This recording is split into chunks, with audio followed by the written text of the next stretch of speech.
Assalamualaikum warahmatullahi wabarakatuh. Halo semuanya teman-teman, selamat malam. Selamat datang kembali di channel kesayangan kita, channel Ilo Ekstrim. Dan masih bersama saya Ilo.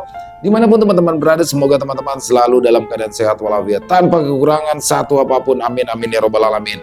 Dan pada kesempatan yang baik ini, saya akan membawakan satu kisah favorit kita semua, kisah warung kopi Bang Doni. Wow, kisah dari Mas Dani SBR yang selalu ditunggu-tunggu ya teman-teman ya. Tapi sebelum kita masuk ke dalam kisahnya, buat teman-teman mungkin yang belum subscribe channel Ilo Ekstrim, yuk bisa diklik dulu tombol subscribe. Jangan lupa lonceng notifikasinya juga dinyalakan agar teman-teman selalu mendapatkan notifikasi dari konten-konten yang akan kami upload selanjutnya. Dan untuk channel Ilo Ekstrim kami upload setiap hari teman-teman, setiap malam jam 7 malam waktu Indonesia bagian Barat. Oke, nggak pakai berlama-lama lagi, pasti udah nggak sabaran kan untuk masuk ke dalam kisahnya. Kita langsung saja masuk ke dalam kisahnya. Budek horor on! Berburu demit ke Jawa Timur. Warung kopi Bang Doni. Saat itu, jam sudah menunjukkan pukul 10 pagi. Suasana kampus tampak seperti biasa, ramai oleh mahasiswa yang berlalu lalang, deru kendaraan yang sesekali terdengar dari jalan utama, serta tawa para mahasiswa yang bersemangat menjalani perkuliahan. Di sudut area parkiran kampus, tepatnya di pos satpam, duduk seorang pria parubaya dengan pakaian sederhana namun rapi. Ia duduk santai di atas bangku kayu reot, menyesap kopi panas dari gelas kaleng dan menghisap rokok kretek yang mengepul tenang di sela jemarinya. Itulah Pak Didin, sopir pribadi Dira. Ia sudah terbiasa mengantar jemput Dira kemanapun gadis itu pergi, termasuk saat Dira mulai berkuliah. Hari itu, seperti biasanya, ia menunggu sang juragan kecil yang sedang mengikuti kegiatan kampus. Sambil duduk bersandar, Pak Didin mengobrol ringan dengan seorang petugas keamanan kampus yang tengah berjaga. Enak juga ya Pak, ngopi siang-siang begini, celetuk satpam muda itu sambil tersenyum. Namanya juga nunggu bos Mas, kalau diem aja ya bisa jadi bosen. Jadi ya kopi sama rokok ini obatnya. Oh iya, rokok Mas, jawab Pak Didin santai sambil menawarkan bungkus rokoknya. Terima kasih Mbak, saya ada, balas satpam itu menolak dengan sopan. Namun obrolan mereka tiba-tiba terpotong saat beberapa mahasiswa tampak berlarian terburu-buru dari arah gedung utama. Wajah mereka terlihat panik dan penasaran. Melihat itu, Pak Didin pun menoleh dan bertanya kepada petugas keamanan di depannya. Loh, itu ada apa ya Pak? Kenapa lari-larian begitu? Tanyanya dengan nada keheranan. Belum sempat dijawab, suara HP milik satpam itu berbunyi nyaring mengabarkan bahwa telah terjadi insiden seorang mahasiswa yang baru mengalami kesurupan di dalam kampus. Ada mahasiswa baru yang kesurupan Pak, saya harus ke dalam, ujar si petugas sembari bergegas pergi.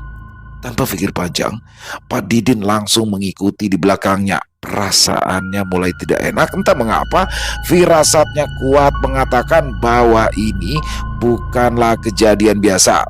Dan benar saja, sesampainya di lokasi, kerumunan mahasiswa sudah memenuhi sebuah ruang kelas dan di dalamnya terdapat mahasiswa baru yang menjerit tak karuan. Ya, itu adalah Dira, cucu dari juragan Pak Didin. Matanya terbuka lebar, wajahnya menegang dan tubuhnya bergerak tak terkendali. Di situ, Pak Didin sempat terdiam sesaat, wajahnya ikut menegang.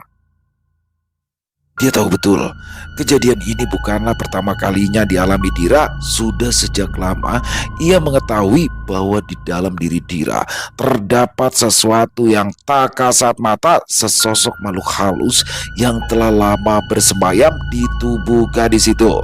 Sejak insiden kecelakaan tragis yang merenggut nyawa kedua orang tuanya, kini makhluk itu kembali bangkit dan Dira kembali menjadi sasarannya. Saat dia hendak melangkah mendekati Dira, langkah Pak Didin tiba-tiba terhenti. Matanya menangkap sosok yang sudah dikenalnya berdiri menghadapi Dira yang tengah kesurupan. Loh, Itu kan Mas Gembul, gumam Pak Didin dalam hatinya. Pak Didin memang sudah mengenal Gembul sejak beberapa waktu lalu saat mengantar Dira berkumpul dengan teman-temannya di warung kopi Bang Doni. Tak sengaja, telinganya menangkap percakapan beberapa mahasiswa yang berdiri tak jauh dari tempatnya. Wah, itu bukannya temannya Nani ya? Yang waktu itu nyembuhin anak-anak kesurupan pas lagi di Ciwidey. Seorang mahasiswa berujar, "Ya bro, dia sakti. Ini mah pasti bisa dia ngetasin," sahut temannya penuh harap. Dan benar saja, tak lama kemudian Pak Didin menyaksikan langsung bagaimana Gembul berhasil menenangkan Dira yang sebelumnya mengamuk dengan hebat. Tubuh Dira kini terduduk lemas dengan kepala menunduk seperti kehilangan kesadaran. Melihat hal itu, Pak Didin langsung berlari menghampiri Dira, disusul oleh beberapa dosen dan mahasiswa lainnya yang juga mulai bergerak mendekat. Mas Gembul, gimana keadaan Nondira?" tanya Pak Didin dengan nada cemas, dengan nafas sedikit tersengal. Karena habis melakukan penerawangan spiritual, Gembul pun menjawab, "Alhamdulillah Pak Didin, Dira sudah tenang. Mungkin sebaiknya Dira dibawa pulang saja supaya bisa segera istirahat." "Alhamdulillah, terima kasih ya Mas Gembul, terima kasih banyak," ujar Pak Didin dengan penuh rasa syukur. Tanpa menunggu lama, Pak Didin segera membopong Dira untuk membawanya ke mobil. Beberapa mahasiswa turut membantu membuka jalan hingga mereka sampai di area parkir. Namun, sebelum masuk mobil, Pak Didin tersadar akan sesuatu. Ya, Pak Didin tak melihat tas milik Dira. "Tas Nondira kemana ya?" tanyanya sambil menoleh ke sekeliling. Lili yang sedari tadi berada di dekat Dira pun segera menjawab, "Tasnya hilang Pak, pas acara tadi. Pas kita disuruh ke aula, pas kembali ke kelas tas Dira udah gak ada." Mendengar penjelasan itu, raut wajah Pak Didin langsung berubah. Dia seolah paham apa yang menjadi penyebab Dira kembali mengalami kesurupan. Tanpa membuang waktu, ia pun segera membawa Dira pulang. Mobil pun melaju perlahan meninggalkan halaman kampus. Sementara Gembul, Eis, Lili dan teman-teman lainnya masih berdiri memandangi kepergian mereka dengan perasaan khawatir dan penuh tanda tanya. Sesampainya di rumah, suasana mendadak panik. Mbak Joyo dan Mbak Lastri langsung terkejut melihat keadaan cucu mereka yang dibopong masuk ke dalam rumah. Untunglah saat itu Dira sudah siuman meski tubuhnya tampak lemas dan wajahnya pucat. "Dira kenapa, Din?" tanya Mbak Joyo dengan nada cemas. "Anu juragan, Nondira kerasukan lagi," jawab Pak Didi dengan suara pelan. "Oh, kok bisa? Apa jimatnya sudah dampuh? Padahal saya itu baru aja menggantinya loh," ujar Mbak Joyo keheranan. "Itu dia masalahnya juragan, tas Nondira teh hilang, terus jimat itu ada di dalam tasnya," saut Pak Didi menjelaskan. "Oh, kok bisa hilang? Kenapa bisa hilang, Din?" tanya Mbak Joyo dengan nada sedikit emosi. Pak Didin pun menceritakan kronologi bagaimana tas milik Dira bisa hilang saat kegiatan kampus. Namun, perhatian mereka segera kembali terpusat pada Dira yang masih tampak lemah. Mereka sepakat untuk mengurus tas dan jimat itu nanti dan lebih mendahulukan keselamatan gadis itu. "Ya sudah, nanti kita urus masalah tasnya Dira. Sekarang kita urus Diranya dulu," ucap Mbak Joyo sambil menarik nafas panjang mencoba menenangkan dirinya. Sementara itu, Mbak Lastri dengan penuh ketelatenan mulai merawat cucunya. Ia tampak begitu sabar membersihkan luka-luka kecil di tubuh Dira yang didapat saat dirinya mengamuk karena kerasukan. Dengan menggunakan lap basah berisi air hangat, Mbak Lastri mengusap pelan tubuh cucunya dengan penuh kasih sayang dan kesabaran seorang nenek. Tak lama berselang, Dira pun akhirnya tertidur pulas. Nafasnya mulai teratur, wajahnya tampak lebih tenang meski masih terlihat lelah. Mbak Joyo yang sejak tadi mendampingi di sisi tempat tidur cucunya lalu menoleh ke arah Pak Didin. "Din, sebenarnya bagaimana Dira bisa ditenangkan? Bukankah biasanya kalau dia sudah kerasukan seperti itu, sangat sulit untuk ditangani. Sampai-sampai aku harus melakukan berbagai ritual selama ini, tanya Mbak Joyo penuh heran. Pak Didin mengangguk pelan, lalu menjawab dengan nada serius. Betul juragan, saya awalnya juga heran. Tapi tadi ada Mas Gembul yang berhasil menenangkan Nondira dengan cepat juragan. Mbak Joyo terdiam sejenak, lalu mengangguk pelan, wajahnya menunjukkan ekspresi antara kagum bercampur penasaran. Gembul? Siapa itu Gembul?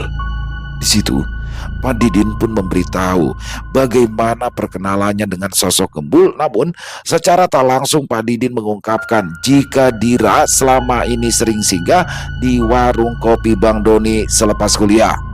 Apa? Jadi Dira selama ini sering mampir di kafe?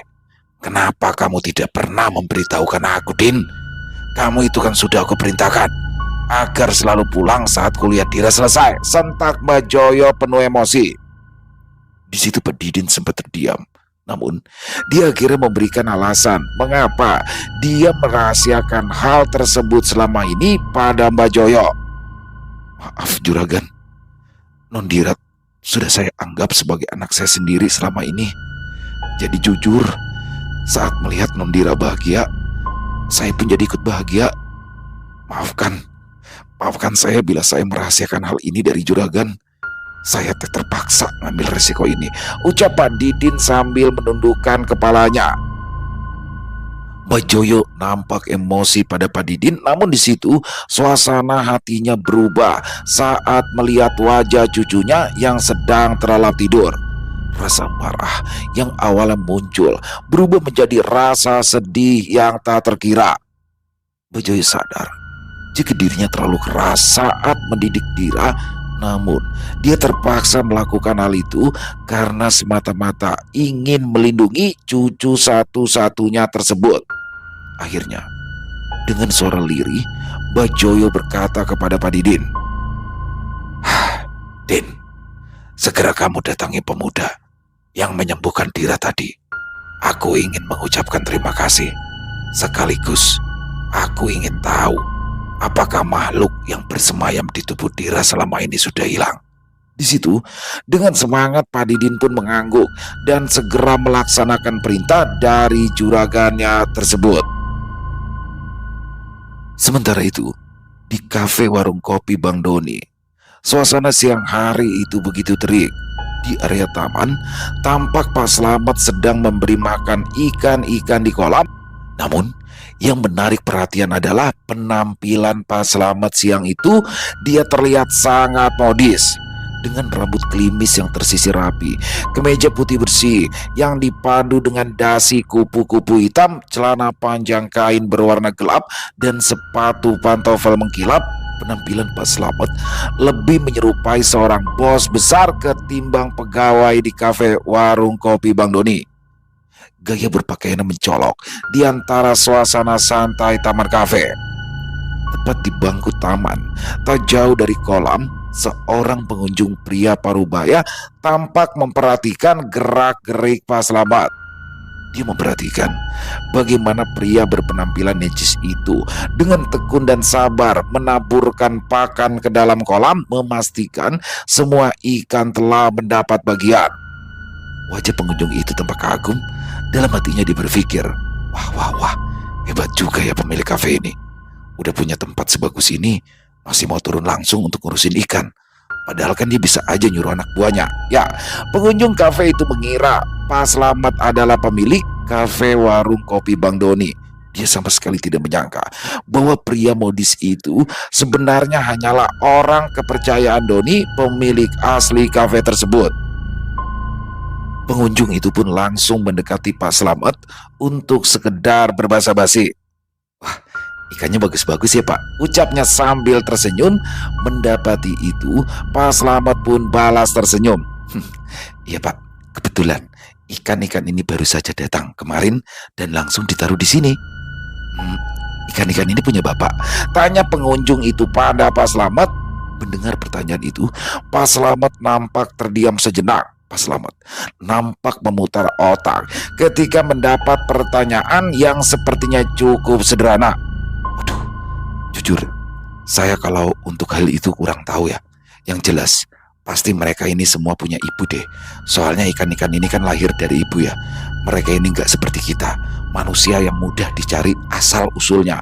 Mendengar itu, lelaki parubaya itu pun langsung tersenyum kejut mendapati jawaban dari Pak Slamet yang sungguh di luar nalar.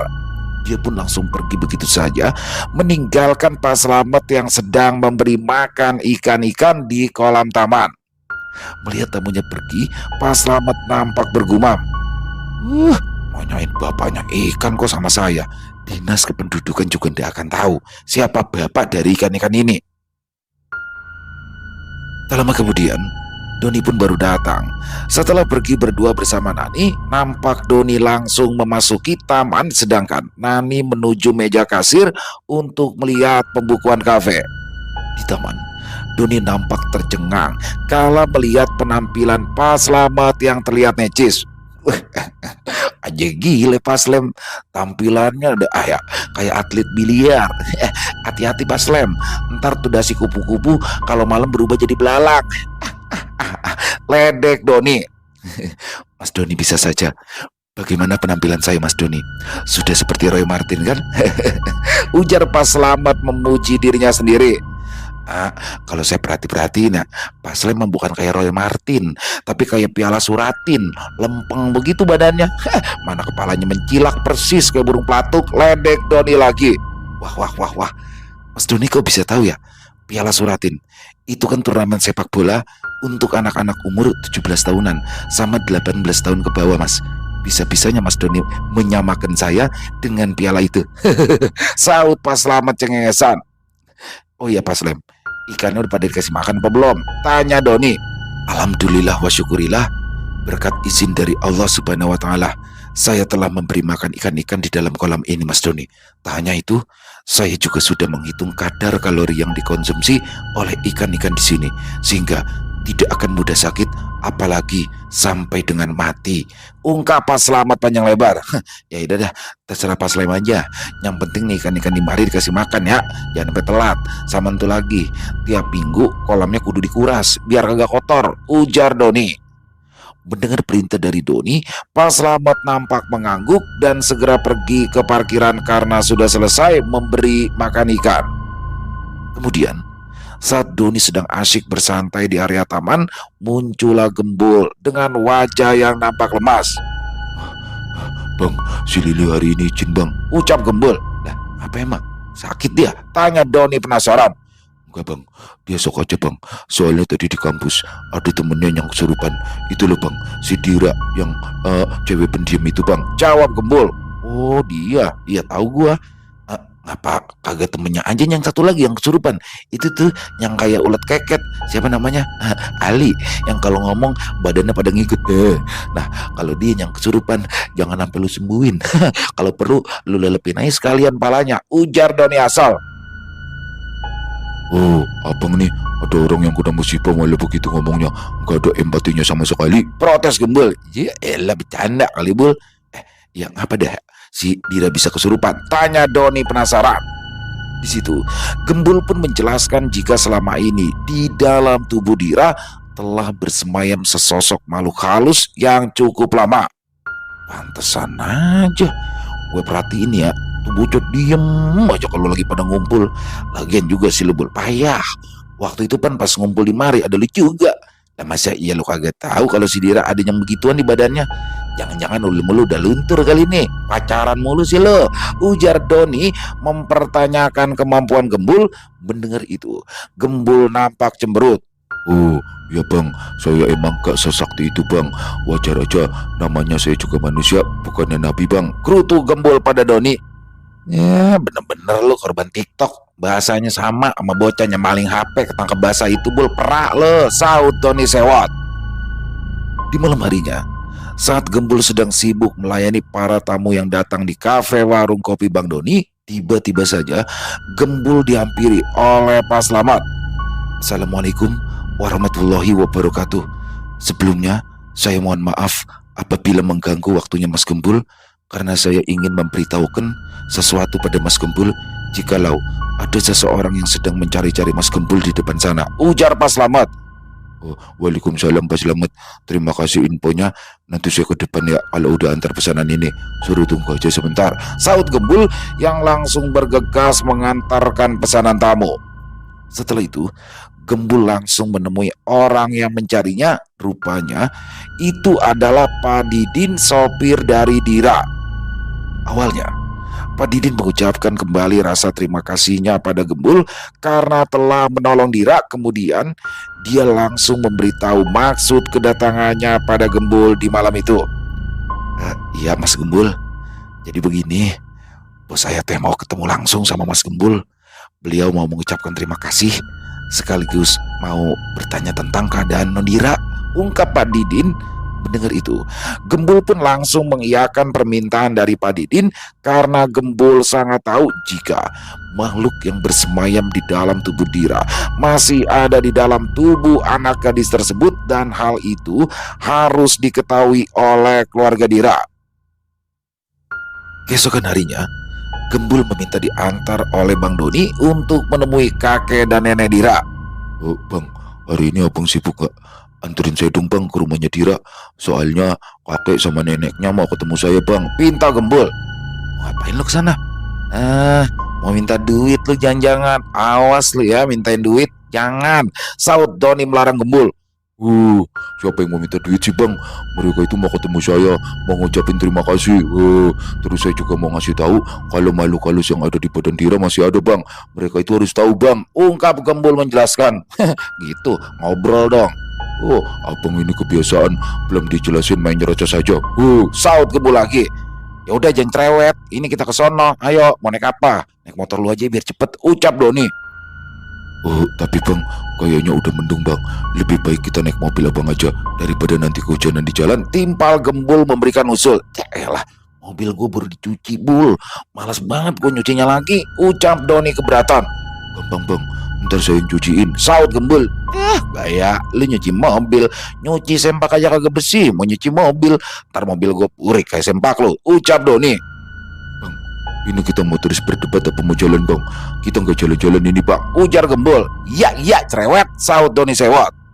Saat itu ada saja perdebatan antara keduanya saat ingin pergi, namun akhirnya Doni menyerah dan menggunakan mobilnya menuju ke rumah Dira. Namun saat Doni sedang memarkirkan mobil, muncullah Pak Sadeli dari arah pagar. Don, mau pada kemana lu berdua sama si Gembul? Tanya Pak Sadeli. Di situ Doni memberitahu Pak Sadeli mengenai urusan dan tujuan dia dengan Gembul. Don, gue ikut ngapa? Ini gue lagi ngomel mulu di rumah, pusing kepala gue pengen hangout, ungkap Pak Sadeli. Yaelah, hangout kagak pantas pisan ngomongnya Bang. Lagian kita mau nolongin orang yang kesurupan, bukannya mau jalan-jalan, ujar Doni merasa keberatan. Ya kagak ngapa-ngapa, yang penting ngider. Daripada gua ngobrol masih buluk di pos ronda, stres gua kagak hilang. Yang ada rokok gua habis diisepin mulu sama dia, rengek Pak Sadeli kepada Doni. Akhirnya di situ Pak Sadeli pun ikut dengan Doni dan Gembul menuju kediaman Dira. Di dalam mobil, Doni sempat bertanya pada Pak Sadeli mengapa dia sampai kena omel dari istrinya. Bang, emang apa Bang? Abang sampai kena omel sama bini? Don, gua ketahuan ngobrol sama cewek di Facebook, padahal mah obrolan gua biasa aja, ungkap Pak Sadeli. Lah kok bisa? Ngobrol biasa aja abang sampai kena semprot, tanya Doni penasaran. Iya Don, tapi masalahnya profilnya tuh cewek, fotonya pakai BH doang. Ya emang gelap ini gua, ujar Pak Sadeli. Syukurin, lagian abang udah tua masih aja mainan Facebookan, saud Doni ikutan sewot.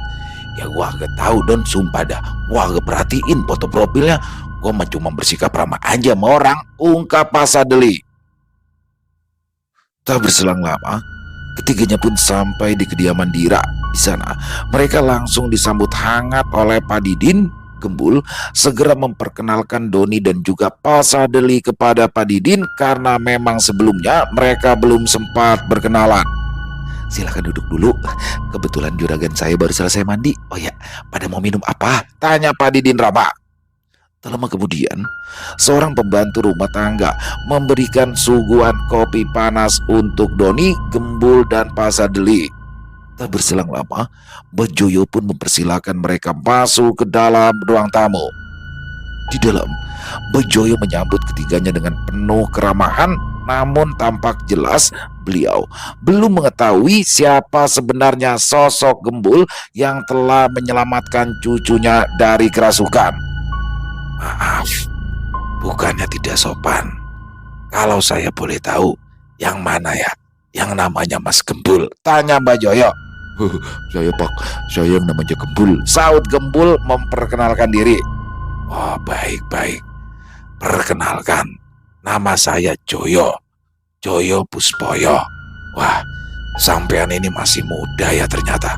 Oh ya, kalau saya boleh tahu, sampean ini sudah praktek berapa lama? Tanya Mbak Joyo penasaran. Oh, praktek. Praktek apa ya Pak? Gembul balik bertanya kebingungan. Rupanya Mbak Joyo di sini mengira jika Gembul adalah seorang paranormal yang membuka praktek pengobatan spiritual. Saya tidak buka praktik Pak. Saya kerja di kafe. Nah, yang di sebelah kiri saya ini adalah bos saya, pemilik dari kafenya. Terus yang di sebelah kanan saya ini adalah Pak RT. Kebetulan tadi beliau juga pengen ikut. Jelas Gembul sambil tersenyum disusul anggukan dari Doni dan Pak Sadeli. Mendengar penjelasan itu, Mbak Joyo hanya tersenyum. Dia tidak menyangka jika sosok yang telah membantu cucunya ternyata masih sangat muda, dan lebih mengejutkan lagi, Gembul datang bersama bosnya dan juga ketua RT tempat ia tinggal. Setelah obrolan mencair, Mbak Joyo pun kembali menatap Gembul dengan sorot mata penuh rasa terima kasih. Dia menarik nafas panjang lalu berkata dengan suara yang tulus, "Saya sangat berterima kasih Mas Gembul. Sampean sudah menolong cucu saya. Mungkin kalau tidak ada sampean, keadaannya akan lebih parah." Gembul mengangguk pelan. Ia tampak sedikit ragu sebelum akhirnya membuka suara. Oh, maaf Pak, tapi kalau boleh jujur, sebenarnya makhluk halus yang merasuki Mbak Dira ini belum sepenuhnya pergi Pak. Dia masih ada, masih bersemayam di dalam tubuhnya. Perkataan itu membuat Mbak Joyo seketika membelalak, wajahnya berubah serius. Loh, masih ada ya? Waduh, jadi tadi itu belum tuntas toh? Tanya Mbak Joyo cemas. Oh, saya sementara ini hanya bisa menenangkan Pak, menekan energi makhluk itu agar tidak mengambil alih tubuh Mbak Dira. Tapi untuk benar-benar mengusirnya, saya ini harus tahu Pak, dari mana asalnya. Biasanya ada peristiwa besar yang membuka celah sampai makhluk itu bisa masuk. Mbak Joyo mengangguk pelan. Ia terdiam sejenak sebelum akhirnya membuka cerita masa lalu. Mungkin ini ada hubungannya dengan kejadian beberapa tahun yang lalu. Dira pernah mengalami kecelakaan mobil bersama kedua orang tuanya di daerah Jawa Timur. Hanya Dira yang selamat. Tapi sejak itu, perilaku dia berubah. Kadang suka melamun, bicara sendiri, dan sering bermimpi buruk. Saya sempat menduga itu adalah faktor trauma. Tapi ternyata lebih dari itu. Gembul mendengarkan dengan seksama sambil menatap kosong seperti sedang menerawang. Oh, kalau boleh Bang, saya ingin ke tempat kecelakaan itu. Oh, mungkin dari sana saya bisa tahu dengan pasti bagaimana cara mengusir makhluk itu dan memastikan agar dia tidak kembali lagi. Mbak Joyo langsung menyambut usulan itu dengan semangat. Baik, baik Mas Gembul. Kalau memang itu dirasa perlu, saya akan siapkan semua kebutuhannya. Lokasinya ada di daerah Jawa Timur. Nanti biar Pak Didin yang mengantar sampean ke sana. Gembul mengangguk mantap. Doni dan Pak Sadeli yang duduk di sampingnya juga tampak mendukung penuh. Insya Allah, kalau sampean berhasil, saya akan sangat berterima kasih. Selain itu, saya juga akan memberikan hadiah besar karena saya ingin cucu saya hidup normal seperti dahulu kala, ucap Mbak Joyo dengan suara berat namun tulus. Mendengar itu, Doni pun langsung masuk ke dalam obrolan. Sebelumnya minta maaf ini Pak, kalau bisa jangan Pak, soalnya kita biasa nolongin orang tanpa pamrih. Lagian saya sama Gembul juga udah kenal sama Dira, kenal baik malah. Dia kok datang ke kafe saya, ujar Doni yang disusul anggukan dari Gembul. Terlihat Mbak Joyo nampak lega. Dirinya merasa bersyukur karena telah bertemu dengan orang-orang yang sangat tulus untuk menolong cucunya. Oh iya Mas Gembul, apa perlu untuk mengajak Dira ke sana? Karena kalau Dira ikut, berarti saya dan istri saya juga harus ikut. Tanya Mbak Joyo. Oh, nggak perlu Pak, biar kami saja yang berangkat. Saya cuma ingin tahu asal-usul dari makhluk itu, sehingga saya bisa menarik dia ke tempat asalnya. Jawab Gembul. Setelah beberapa lama mereka mengobrol hangat dan menentukan waktu untuk berangkat ke lokasi kecelakaan Dira di Jawa Timur, akhirnya Doni, Gembul dan Pasadeli pun berpamitan pada Mbak Joyo. Di perjalanan pulang, Pasadeli nampak sumringah. Asik, nah kita jalan-jalan lagi dah ke Jawa Timur. Udah lama kagak jalan-jalan jauh. Dan mendengar itu, Doni langsung mengerenyitkan dahinya. Lah, abang mau ikut? Lah siapa yang ngajak? Tanya Doni. Lon, gua pendengar tadi lu pada mau jalan ke sana. Masa gua kagak diajak sih Don? Saut Pasadeli merengek. Kagak enak bang sama Pak Joyo. Pan kalau abang ikut biayanya nambah. Lagian perannya abang ngapain di sana? Lah saya mah ketahuan bosnya si Gembul. Dia kagak bisa kalau kagak ada saya. Ujar Doni merasa keberatan. Lalu Don, lalu bilang aja peran gua admin. Lagian pan dia orang kaya, kagak berasa aja ngeluarin uang segitu mah. Don, gua ikut ngapa Don? Udah lama ini gua pengen pelesiran. Ucap Pasadeli yang masih merengek untuk ikut. Terserah abang dah. Tapi ntar kalau bini abang nyap-nyap, ya nyalain saya. Ucap Doni disusul anggukan dari Pasadeli. Dan hari keberangkatan ke Jawa Timur itu pun tiba. Saat itu, Doni dan Gembul sudah bersiap-siap untuk berangkat. Mak Zubaida juga tampak sibuk ikut membantu keberangkatan anaknya tersebut. Begitu juga sudah ada Nani, Eis, dan Lili yang datang lebih awal. Mereka bertiga tahu bahwa Doni dan Gembul akan pergi dalam rangka menyembuhkan Dira. Nani terlihat membantu Doni merapikan barang-barangnya, sementara Eis sibuk mempersiapkan perlengkapan Gembul. Don, lu kira-kira berapa hari ya di sana? Tanya Mak Zubaida. Ya kagak tahu mak, tergantung si Gembul. Lah kalau dia kerjain cepet mah ya kita pulangnya juga cepet. Jawab Doni santai. Lah ini lu pada jalannya sama siapa aja Tong? Tanya Mak Zubaida lagi. Nah ini kita lagi nungguin sopir apa Joyo. Nanti pan dia yang nganterin ke sana. Soalnya dia mak yang tahu lokasi pastinya. Ujar Doni menjelaskan. Di tengah obrolan itu, tiba-tiba saja Pasadeli muncul dengan membawa tentengan tas besar. Melihatnya, Mak Zubaida langsung bersuara. Hah? Lu ikut juga Sadeli? Lah iya mak, saya kudu ngikut. Lah ini ada warga yang menolongin orang ke Jawa Timur. Nanti kalau ada apa-apa bagaimana? Ya kudu harus ada yang ngawasin. Ucap Pasadeli memberikan alasan atas keikut sertanya. Oh begitu, ya syukur dah anak gue didampingin sama RT-nya. Dijagain si Doni ya masih Gembul di sana. Jangan sampai macem-macem. Pinta Mak Zubaida. Udah pasti mak, itu udah tugas saya selaku ketua RT. Makanya saya ngikut. Sahut Pasadeli dengan percaya diri. Mendengar penjelasan itu, Doni tampak jengkel. Bagaimana tidak, sebetulnya peran Pasadeli dalam perjalanan ini tidaklah penting. Namun sekarang justru terlihat seolah-olah sangat vital di mata ibunya. Tak lama berselang, muncullah sebuah mobil Hyundai camper van berwarna hitam di depan rumah Doni. Mobil itu tampak mewah dan berukuran besar. Ujuk, mantap amat ini mobil Aden. Gua kalau naik mobil beginian mah kagak bakalan pegel pinggang gua. Celetuk Pasadeli sambil terkagum-kagum. Setelah semua barang dimasukkan ke dalam bagasi mobil hitam itu, Doni, Gembul, dan Pasadeli pun berpamitan pada Mak Zubaida, Bonis, dan ketiga gadis yang ikut melepas kepergian mereka, Nani, Eis, dan Lili. Suasana pagi itu terasa hangat sekaligus haru. Don, lu hati-hati ya di kampung orang itu. Kalau udah kelar urusannya buru-buru pulang, jangan mampir-mampir, pesan Mak Zubaida sambil menepuk pelan lengan anaknya. Ya mah iya, di elah romannya kayak mau pergi lama aja. Banyak banget pesanannya. Besok kalau udah kelar juga langsung balik, jawab Doni pada ibunya. Lama, mobil pun mulai melaju meninggalkan gang rumah Doni.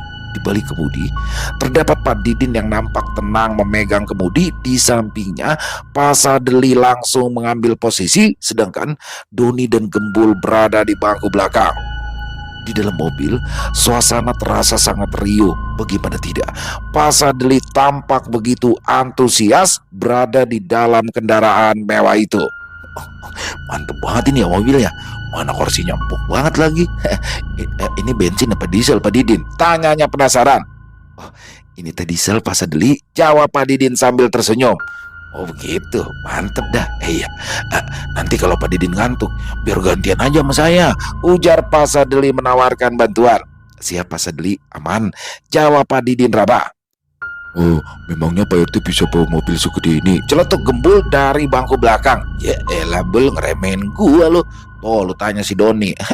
Dulu gua suka bawa elep engkong gua, Bol. Lu tenang aja. Jangan kata nih mobil, kapal keruk bisa gua bawa. Kasih tahu Don. Saut Pak Sadli dengan penuh percaya diri. Bul, lu jangan sembarangan. RT kita tuh dulu pas mudanya suka ngayap. Dia kagak tau pulang, tidurnya di terminal.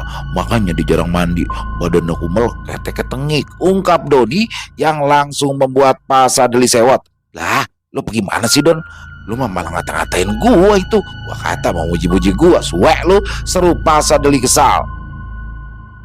Mendengar itu Pak Didin hanya tersenyum. Dia sadar, meski perjalanan yang mereka tempuh itu cukup jauh, ia tidak akan merasa lelah karena perjalanan kali ini akan banyak dihiasi oleh tawa dan canda, membuat jarak sejauh apapun terasa ringan untuk dilalui.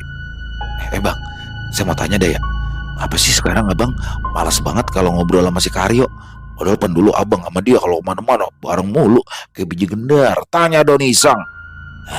Gua gedek sama dia Don. Dia suka jual-jual nama gua sama bininya. Bilangnya jalan sama gua. Lah tahu-taunya aja mancing. Mana tuh orang kagak setia kawan banget lagi. Lo inget kagak pas kita lagi ke Cirata? Lah dia balik duluan. Ungkap Pak Sadli. Jangan begitu bang. Begitu-gitu pan dia perangkat RT abang. Apa ya jabatannya ya? Apaan tuh? Marketing apa ya? Ucap Doni asal. Marketing RT mana ada jabatan marketing? Don't cry. Humas, dia tuh humas. Itu tuh yang tugasnya nyebar-nyebarin undangan. Nah biasanya dia kalau habis ngejalanin tugasnya suka minta uang rokok sama gua. Lah padahal kan dia udah punya gaji. Mana kagak pernah beli rokok lagi. Rokok gua mulu diisepin sambar geledek tuh orang. Ungkap Pak Sadli jengkel. Ya elah bang, rokok aja perhitungan sama anak buah. Saut Doni memanas-manasi Pak Sadli. Don, asal lu tahu ya, gua kasih tahu nih sama lu masalah prinsip perokokan. Di situ bisa kelihatan karakter orang-orangnya. Nah, orang yang biasanya bawa korek doang tapi kagak bawa rokok, itu karakter orang optimis. Soalnya dia yakin pasti nanti dapat rokok, makanya dia ngantongin korek doang. Nah, orang yang biasanya bawa rokok doang itu karakter pesimis, bawaannya khawatir mulu. Dia ketakutan kalau ada yang minjem korek dia, jangan-jangan ntar rokoknya juga dimintain. Ada lagi yang kagak bawa korek, kagak bawa rokok, itu namanya pengemis. Modalnya paru-paru doang, kagak mau ngeluarin duit. Nah itu si Karyo tuh modelan yang terakhir, ujar Pak Sadli berkelakar. Tayal, seluruh penumpang di mobil itu langsung tertawa mengetahui betapa jengkelnya Pak Sadli terhadap anak buahnya yang bernama Mas Karyo. Setelah beberapa jam perjalanan mereka lalui dan beberapa tempat pemberhentian mereka singgahi, akhirnya langit sudah berubah gelap. Mereka pun sudah semakin dekat dengan tempat tujuannya. Suasana di dalam mobil itu hening. Hanya suara AC dan jalan yang terdengar. Pak Sadli yang tadinya berkata ingin menggantikan Pak Didin menyetir nampak pulas tertidur. Begitu juga Gembul. Malahan Gembul sejak awal perjalanan matanya selalu tertutup rapat tapi mulutnya terbuka lebar. Hingga akhirnya Doni memecah keheningan. Pak Didin, sini saya ganti nyopirnya. Aman Bang Doni, tenang aja. Saya mah udah biasa bawa mobil keluar kota. Yang penting mah ada kopi. Lagian kita tadi juga udah istirahat di rest area, ucap Pak Didin sambil menyeruput kopi yang diambilnya di atas dashboard mobil. Oh iya, ngomong-ngomong kita Jawa Timur kemana ya Pak? Soalnya saya juga dulu pernah ke Jawa Timur, tapi saya lupa nama daerah sama jalannya. Ungkap Doni. Oh, kita nih bakal ke kaki Gunung Bromo, Bang Doni. Soalnya di situ tempat kecelakaan Nondira dulu. Kita nanti bakalan singgah menginap di rumah kepala desa yang dulu nolong keluarga Pak Joyo. Kebetulan kepala desa itu sudah dianggap seperti saudara bagi Pak Joyo.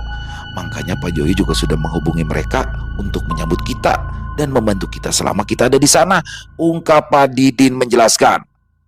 Mendengar itu Doni hanya mengangguk sambil memperhatikan jalan di depannya. Sesekali Doni memainkan handphone di tangannya, namun tanpa sadar Doni akhirnya tertidur juga. Kemudian Doni terbangun saat dia mendengar suara panggilan dari Pak Sadeli. Don, bangun. Don, bangun. Udah sampai ini kita. Di situ Doni menyadari jika mobil yang ditumpanginya sudah tidak bergerak ya, mereka telah sampai di tujuan. Saat Doni mulai membuka mata, dia melihat sebuah rumah yang tampak familiar, area parkir yang luas, taman-taman di pojokan halaman, serta bentuk bangunan rumah itu membuat Doni yakin kalau dia pernah berkunjung ke tempat ini sebelumnya. Dan benar saja, ketika Doni melihat sosok pemilik rumah, dia langsung terkejut. Ternyata pemilik rumah tersebut adalah Pak Faisal dan Bu Fatimah. Ya, mereka berdua adalah orang tua dari Ivo.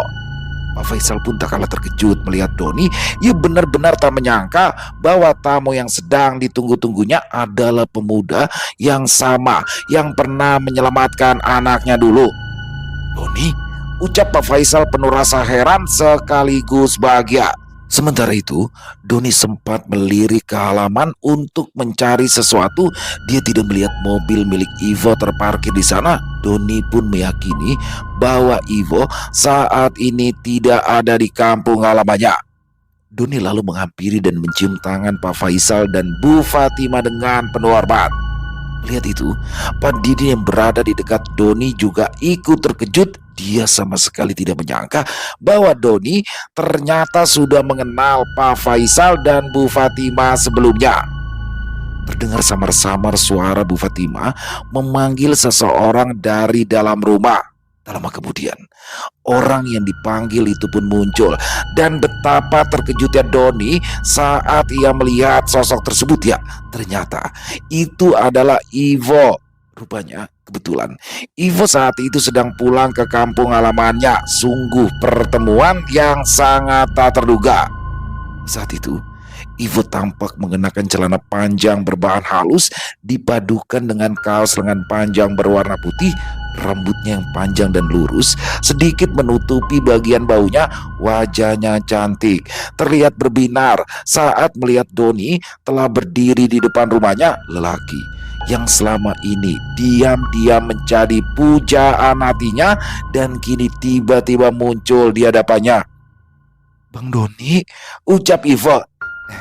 Ipo, saut Doni. Pak Faisal langsung mempersilahkan seluruh tamunya masuk ke dalam rumah, termasuk Pak Sadeli yang datang belakangan karena baru saja membangunkan Gembul. Gembul tampak berjalan terhuyung karena masih setengah sadar. Dia langsung mengikuti Pak Sadeli dari arah belakang. Setelah duduk dan mulai memperhatikan sekeliling, Gembul pun berkata kepada Doni, Bang, kita di mana ya Bang? Perasaan saya kita pernah ke tempat ini deh Bang. Bul, lu mendingan cuci muka dulu dah. Kita emang udah pernah kemari.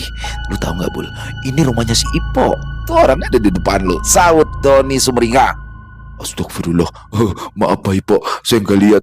Ada Pak Faisal juga, maaf saya nggak ngelihat, ujar Gembul merasa sungkar. Iya Mas Gembul, nggak apa-apa. Selamat datang lagi ke sini, ucap Pak Faisal ramah.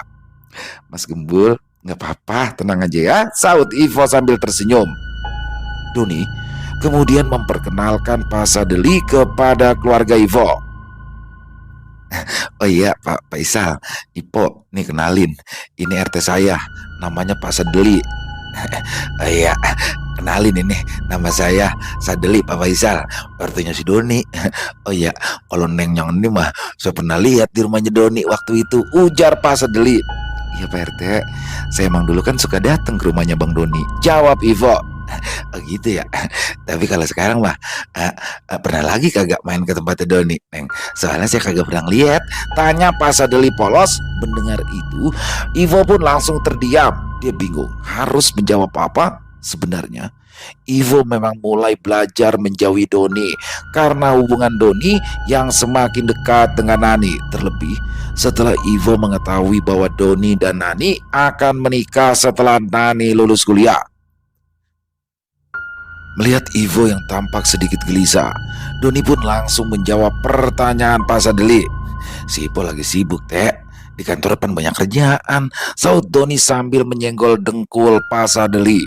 Mendengar itu, Ivo hanya mengangguk sambil tersenyum tanda setuju dengan perkataan Doni barusan. Pak Faisal yang tahu bahwa putrinya memiliki perasaan terhadap Doni menyadari kecanggungan yang muncul akibat pertanyaan tadi. Tidak ingin membuat putrinya tak nyaman, ia pun segera mengalihkan topik pembicaraan dengan menceritakan bagaimana awal mula dirinya mengenal Doni. Setelah itu, gantian Pak Didin yang menjelaskan bagaimana ia dan Doni bisa sampai di rumah Pak Faisal. Saat itu, Doni juga menjelaskan hubungan dirinya dengan Pak Joyo. Di situ Doni menerangkan jika Dira merupakan teman kuliah dari Lili dan Eis, yaitu teman dari pegawai dan juga kenalannya. Selain itu, Dira juga sudah beberapa kali mengunjungi kafe warung kopi Bang Doni. Ya, Pak Joyo memang sudah menelpon saya mengenai rencana ini. Tapi saya tidak tahu, ternyata yang mau melakukannya adalah Mas Gembul dengan Dek Doni, ungkap Pak Faisal. Iya Pak Faisal, menurut arahan dari Mas Gembul teh, kita mesti datang ke sini lagi karena kita mau nyingkirin makhluk halus yang sudah bersemayam di tubuh Nondira selama ini, ujar Pak Didin. Ya, saya turut prihatin atas masalah Dira. Saya juga bingung kenapa Dira sampai mengalami hal seperti ini. Rupanya sehabis dari kecelakaan itu ada makhluk halus yang merasuki dia.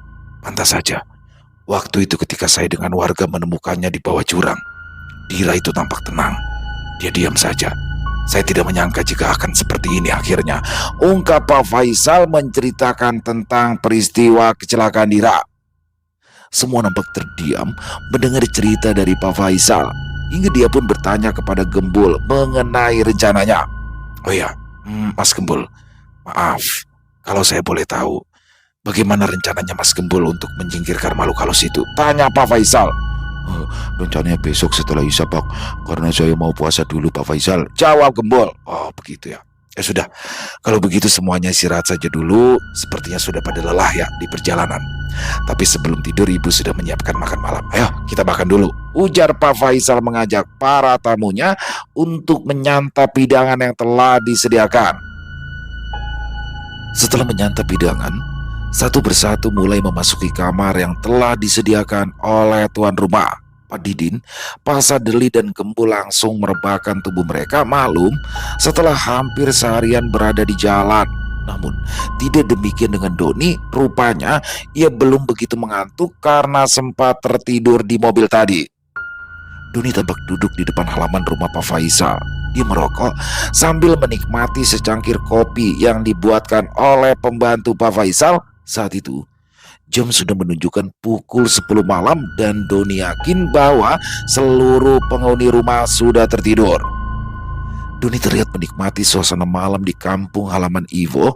Udara yang dingin membuat Doni mengenakan jaket gunungnya yang biasa ia gunakan saat mendaki dulu. Untungnya ia sempat membawa karena sebelumnya Pak Didin memang sudah mengingatkan bahwa daerah tujuan mereka memiliki suhu udara yang cukup dingin.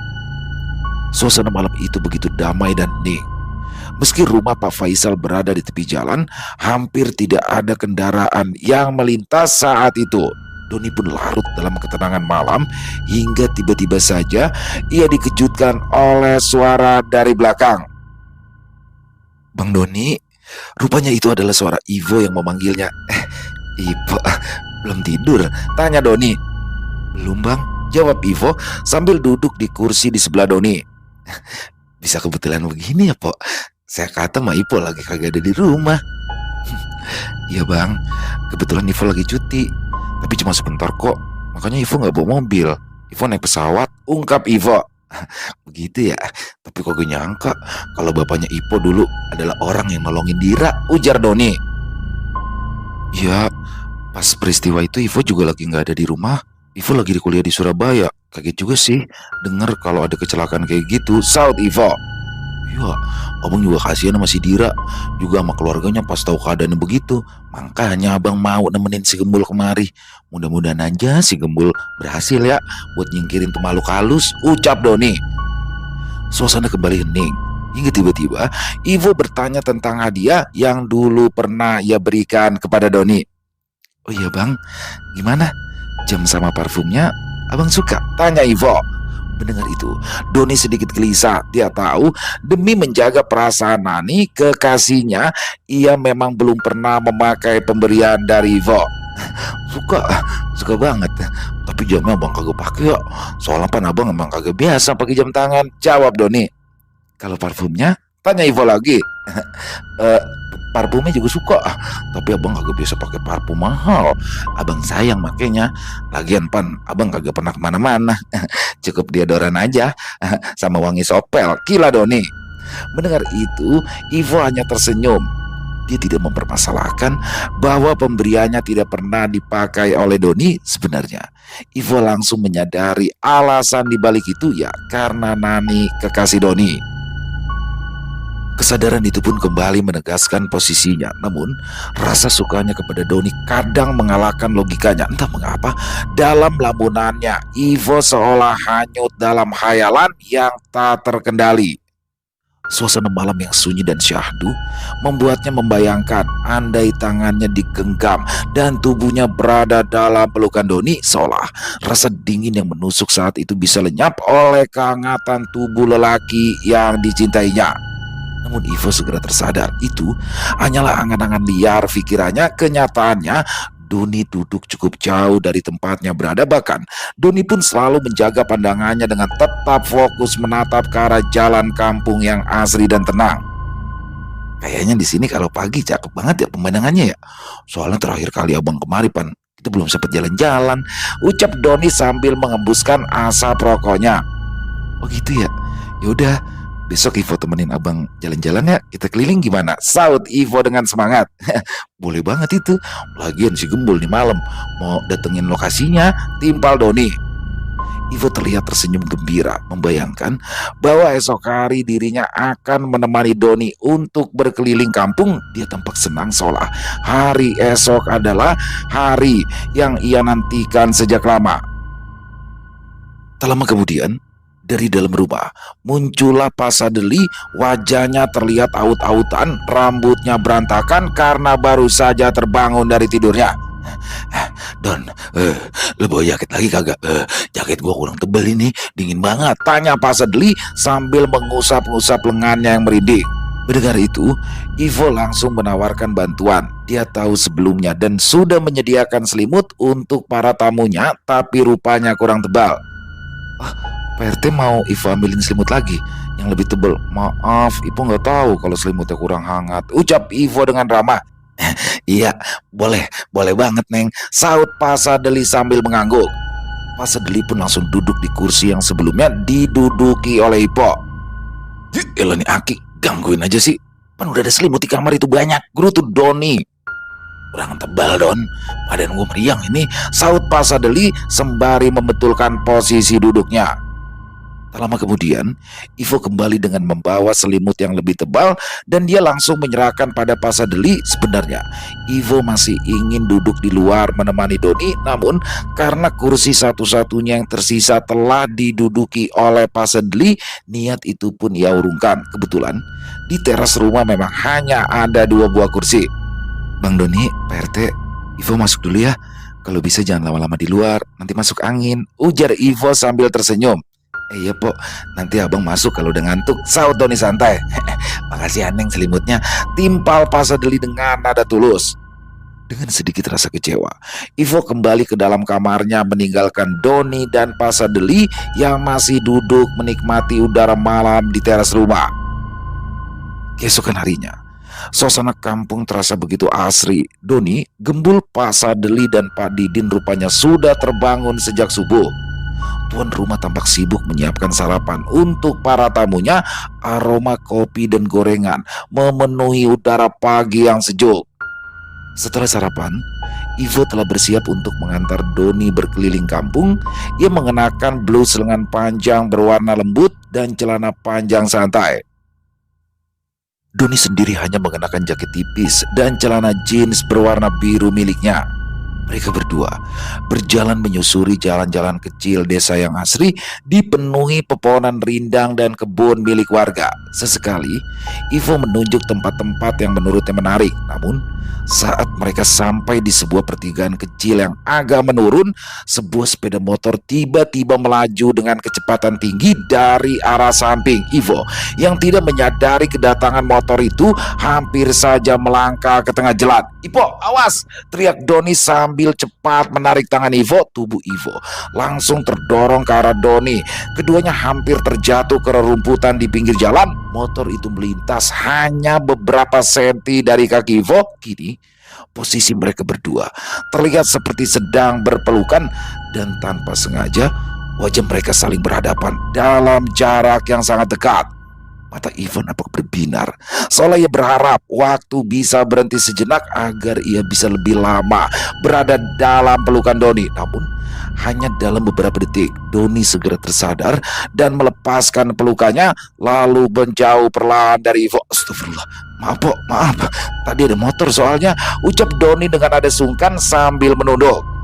Terlihat jelas rasa canggung di antara keduanya. Bagaimana tidak, hanya beberapa detik sebelumnya tubuh mereka berdempetan. Meskipun terhalang oleh jaket masing-masing, keduanya bisa merasakan detak jantung satu sama lain. "Iya bang, gak apa-apa. Makasih ya bang," jawab Ivo dengan suara lirih sambil menunduk menyembunyikan rona merah pipinya. Ivo hanya mengangguk pelan. Meski wajahnya masih terlihat shock, ia mencoba tersenyum tapi jelas tergurat kegugupan yang sulit disembunyikan. Mereka pun akhirnya memutuskan untuk pulang. Namun kini langkah Ivo sedikit lebih dekat ke arah Doni, seolah merasa lebih aman saat berada di sisinya. Di balik rasa gugup yang masih tersisa, terselip rasa bahagia karena dalam momen nyaris celaka itu Ivo justru bisa merasakan betapa perhatian dan sigapnya Doni terhadap dirinya. Di malam harinya, hawa terasa lebih dingin dari biasanya. Angin berembus pelan dari arah pegunungan, menambah kesan sunyi di sekitaran rumah Pak Faisal. Jam baru menunjukkan pukul 20.15 saat Doni, Gembul, Pak Sadli, Pak Didin, dan Pak Faisal bersiap-siap meninggalkan rumah menuju lokasi kecelakaan yang dulu menimpa Dira. Mereka berlima naik mobil yang dikemudikan oleh Pak Didin. Sepanjang perjalanan, tak banyak percakapan terjadi. Setelah menempuh perjalanan sekitar 30 menit, mereka pun tiba di sebuah tikungan sunyi tak jauh dari jurang kecil yang dipenuhi semak belukar. Tempat itu berada tepat di sisi jalan menurun yang minim penerangan.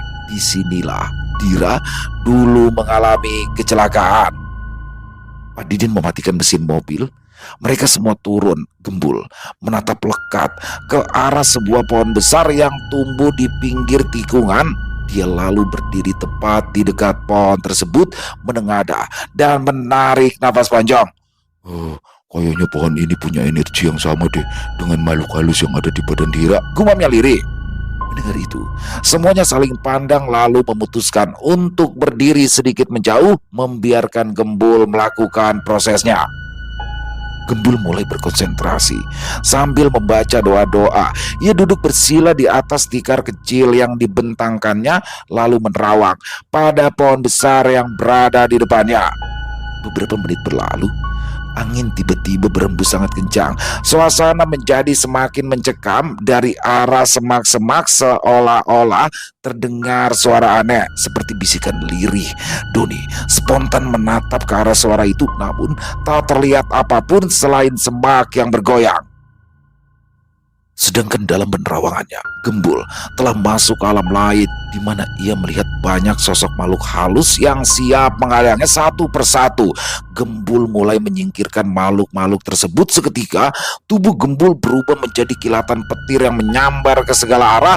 Makhluk-makhluk itu seketika musnah ketika terkena sambarannya. Gembul harus bersusah payah menghadapi banyaknya makhluk halus dan lembut penghuni pohon besar tersebut agar bisa memusnahkan mereka semua. Hingga akhirnya hanya tersisa satu. Ya, dari kejauhan Gembul melihat sesosok makhluk halus, sosok yang sama yang telah bersemayam di tubuh Dira. Makhluk itu tampak terkejut mendapati Gembul yang sudah berada di hadapannya. Bagaimana? Bagaimana bisa kau menembus masuk ke sini? Ucap makhluk tersebut panik. Di situ, Gembul juga seakan melihat sosok Dira yang nampak terbelenggu oleh suatu ikatan yang tersambung pada sebuah pohon besar. Oh, jadi ini rahasiamu. Dasar makhluk laknat, sungguh tega kau mengikat jiwa gadis yang tidak bersalah itu, ujar Gembul. Dalam sekelebat mata, Gembul langsung melesat menyerang makhluk itu seperti biasa. Dia merubah dirinya menjadi kilatan petir yang menyambar musuhnya. Terdengar lolong kesakitan dari makhluk tersebut. Kini makhluk itu tak berdaya menghadapi sosok Gembul yang begitu perkasa. Lepaskan jiwa gadis itu, kalau tidak saya akan terus menyerang kamu, teriak Gembul sambil terus menggempur lawannya. Tak kuasa menahan rasa sakit yang dirasakan, makhluk itu akhirnya menyerah dan melepaskan jiwa Dira dari belenggunya. Ampun, baiklah, akan aku lepaskan, teriak makhluk itu menahan rasa sakit tak tertahan. Kini jiwa Dira telah terlepas. Berbarengan dengan keluarnya makhluk tersebut dari tubuh gadis itu, makhluk itu tampak memohon pengampunan dari sosok Gembul. Ampuni aku telah memenuhi permintaanmu, ucap makhluk tersebut lirih. Namun permohonan itu tak membuat Gembul luluh laksana seorang jagal. Gembul tak memberinya ampun. Saya tidak akan mengampunimu, kamu harus dimusnahkan, teriak Gembul yang seketika mengeluarkan ajian pamungkas untuk memusnahkan makhluk yang berada di hadapannya itu. Dengan sekali hentakan, Gembul melakukan serangan yang langsung membuat makhluk tersebut binasa. Setelah makhluk itu musnah, Gembul akhirnya tersadar dari penerawangannya. Tubuhnya banjir keringat meski udara di sekitar begitu dingin. Doni, Pak Sadeli, Pak Didin, dan Pak Faisal tampak setia menunggui Gembul menjaga raganya di dunia nyata. Sudah selesai, ayo kita pergi dari sini, ucap Gembul. Ya ampun si Gembul, lu kayak habis gerak jalan keringetan begini, celetuk Pak Sadeli. Dah, ayo kita bawa si Gembul ke mobil aja, saya takut dia masuk angin, ajak Doni pada semuanya. Rupanya pertarungan tadi menguras energi Gembul sangat besar. Saat sadar, tubuhnya terasa sangat lemah hingga Gembul harus dibantu berjalan saat masuk ke dalam mobil. Malam itu, Gembul berhasil mengusir makhluk halus yang selama ini bersemayam di tubuh Dira sekaligus melenyapkannya. Keesokan harinya, rombongan Doni pun berpamitan kepada keluarga Pak Faisal. Suasana perpisahan itu terasa hangat, namun juga menyisakan kesan haru. Sebelum masuk ke dalam mobil, Doni sempat menghampiri Ivo yang berdiri di dekat teras rumah mengenakan kerudung tipis dan jaket hangat. Ipo beneran kagak mau bareng-bareng sekalian ke Bekasi? Mobil masih muat ini, lebar mobilnya, ucap Doni menawarkan dengan nada tulus. Ivo tersenyum tipis lalu menggeleng pelan. Enggak bang, makasih. Ivo masih ada urusan penting di sini, jawabnya halus berusaha terdengar tenang. Doni hanya sedikit mengangguk meski wajahnya terlihat sedikit kecewa. Dia tidak ingin memaksa meski dalam hatinya dia sangat berharap Ivo bisa ikut. Namun kenyataannya bukan urusan kampung yang menahan Ivo. Dia menolak bukan karena tak ingin, tapi karena tak sanggup.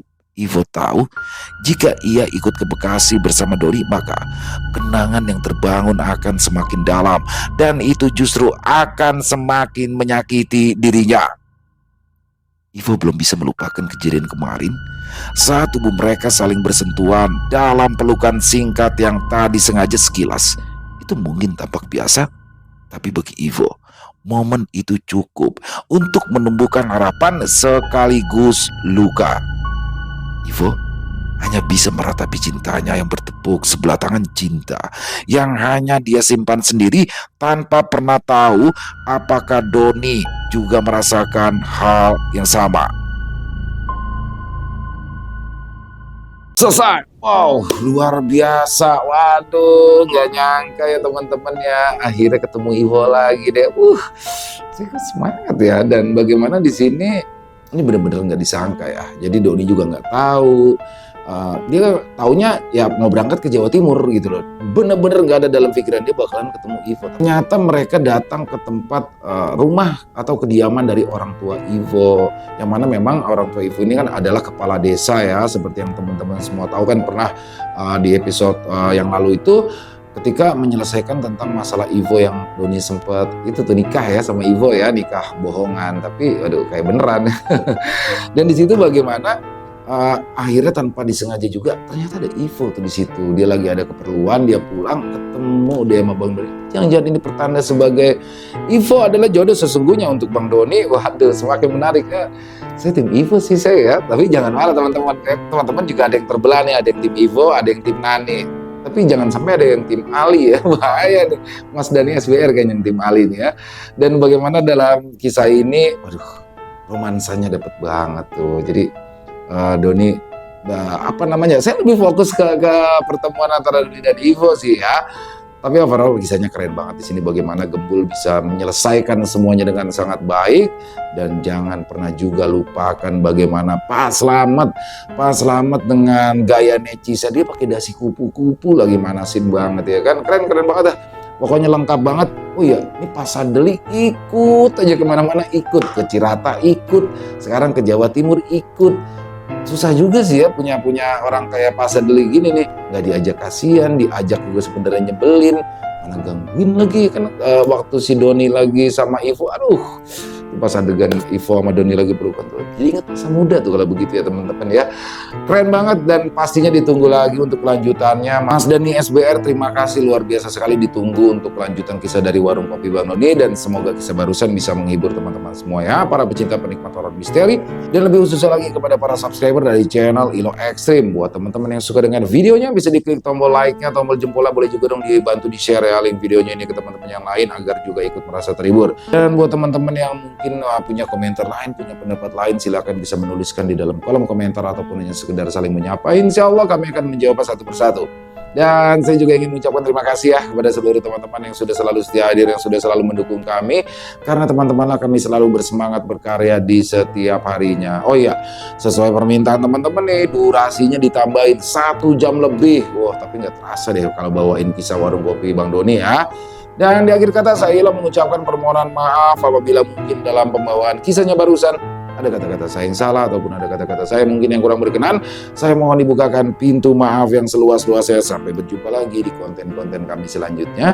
Yang pasti tidak kalah ngerinya, yang pasti tidak kalah seramnya, masih bersama saya Ilo di channel Ilo Extreme. Salam sehat, sukses selalu untuk kita semua. Wassalamualaikum warahmatullahi wabarakatuh.